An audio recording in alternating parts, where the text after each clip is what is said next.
Adjustable stems, part 2. Here's why there's a part 2. There's a part 2 because when you're recording in 4K on my piece of garbage phone, it resets itself after 10 minutes. So we're going to make this part quick. So, forget what I was trying to say with the fedora joke in the last video at the very end. I don't know what I was talking about. It must have been the crack. Moving on. The usefulness of adjustable stems is somewhat limited. Obviously, like I said in the last video, you want to set it up once so that it works for your physiology, and then you want to be done with it, right? The exceptions would be, of course, rentals, things of that nature where multiple users are going to be using them. I don't think I put it in the last video, but I'll make it really quick in case I did. This is the type of stem that you will find on a lot of bike share bikes. I have no idea why they chose to spec it on a bike that is meant to be owned by one human being, not multiple human beings, but it's kind of neat. It's called the Gazelle Switch. It has a little lock. You lift up this lever, and then you're actually able to adjust it to ludicrous degrees. I don't know if you can see what I'm doing here. The stem is back underneath. The impressive thing about this is that when you find the correct setting for this, lock this down. Not only does the failsafe engage, keeping it from ever accidentally coming open, but oh no. I think we maybe need to tighten this one up. I was just able to move it. Of course, you're probably never ever going to be putting that much force on your Gazelle or your Lime bike, unless you are like everyone who rides a Lime bike and has their girlfriend on the handlebars. Neat design, kind of pointless on this guy, but moving right along. The main reason for adjustable stems, at least the type that I've personally collected, this one belongs to the shop, the one in the box belongs to me, is for fit. Fit is of utmost importance. The two examples I have here, one is by, what is his name, Charlie Cunningham? Should be Charlie.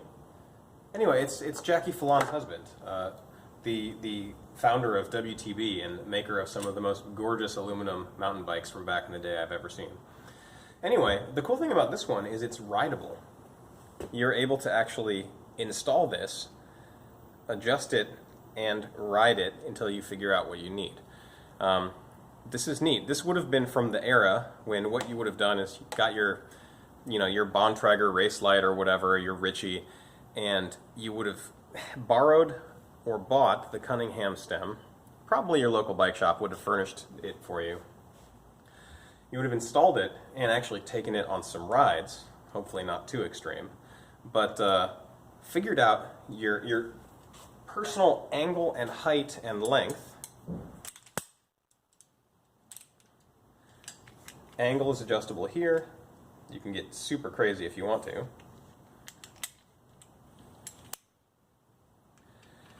This sled slides forward and aft.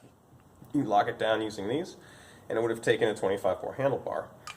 It's neat. It's quill only. Well, this particular one is quill only, but it will handle both 1 1/8" and 1 inch. So this is a 1 inch quill. You would put the sleeve on so that you could run it in 1 1/8" threaded, which was a thing back in the early days of mountain biking. Now it's only on the worst hybrids. So very neat. Generally speaking, you would have used the measurements here, figure out what your length was, and then usually you would call either your custom frame builder who was building your frame or had built your frame, or you would call Ross Schaefer at Salsa Cycles before Salsa was bought by QBP, when it was really Salsa. And you would have requested that they make you a custom stem to the dimensions provided by your Cunningham. Sort of new iteration of that is the Salsa Size-O-Matic. It's funny because the Salsa Size-O-Matic is made from basically the same materials, aluminum stock. It's even more reinforced than the Cunningham, but they explicitly state that you must not use it to ride out in the real world. You can only use it on a trainer or in a shop for fitting purposes. It's a nice piece. It will size up just about any bicycle because it comes with 1-inch quill adapter. It comes with a similar shim so that you can run it in 1 1/8 quill. It will clamp onto 1-inch threadless and 1 1/8 threadless using provided shims. You can put a 31.8 handlebar in there, or a 26.0, or a 25.4. So you can kind of run any goddamn stem steer tube combination. I think probably this do not ride is some lawyerese. My guess would be because, I mean, dude, this chunk of aluminum can fully support a human being. This is very strong, oversized billet aluminum. You're telling me this can't support a human being moving around on it? I don't think so. But I do think that because there is a small chance that the bolts might come loose, causing you to fucking die, that probably it's not the worst idea to not use it as your actual stem. Not least of which because it weighs a goddamn ton. So those are some actual reasonable adjustable stems that you would use for fitting. I sort of saved my favorite consumer level adjustable stem for last because I'm dumb and forgot. However, it is pertinent and I should still show you.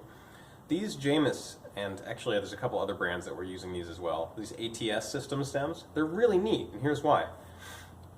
You install them like you would a normal spacer stem and top cap on threadless systems. However, once your bearings are preloaded using the top cap, you simply loosen one bolt and you slide it up and down this sleeve and then lock it in place wherever it's correct for you. And you can in fact flip it, you could run it slightly down, you could run it however you want.